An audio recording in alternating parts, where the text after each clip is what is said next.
Yeroo ammaa irratti namoonni dhukkuba kaansariin qabaman baay'ee dabalaa kan jiran yeroo ta'u, kanaafuu gargaarsa Waaqayyoo waliin kaansarii ofirraa ittisuu fi carraa qabamuu keenyaa gadi buusuuf wanti nuyi gochuu qabnu. Tokkoffaa furdina yookaan ulfaatina qaama keessanii fayya qabeessa gochuu yookaan immoo furdina garmalee hir'isuu. Sababni inni guddaan kaansariif akka saaxilamtan kan sin godhu furdina qaamaa fayya qabeessa hin taane yookaan immoo furdina garmalee waan ta'eefidha.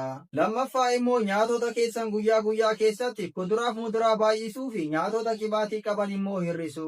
Akkasumas hanga danda'ametti nyaatota paakri ta'anii yookaan immoo ashagamanii gurguraman hanga danda'amanitti hir'isu. Sadaffaa immoo dibata fuulaa saniskiriinii fayyadamuu amaleeffadha. Saniskiriinii fayyadamuun bareedinaaf qofa osoo hin ta'in kaansarii gogaa isinirraa ittisa. Arfaffaa immoo dhugaatii alkoolii fi sigaaraa xuuxuu hir'isuu fi dhaabu. Shanaffaa immoo guyyaa keessatti yoo xiqqaate daqiiqaa 30 sochii qaamaa yookaan immoo ispoortii hojjechuu. Ergaan fayyaa kun nama baay'ee bira akka ga'uuf yoo dandeessan sheer gochuun irraanfatinaa. Gaaffii fi yaada keessan koomentii irra naa kaa'aa. Halkan gaarii isiniif haa ta'u.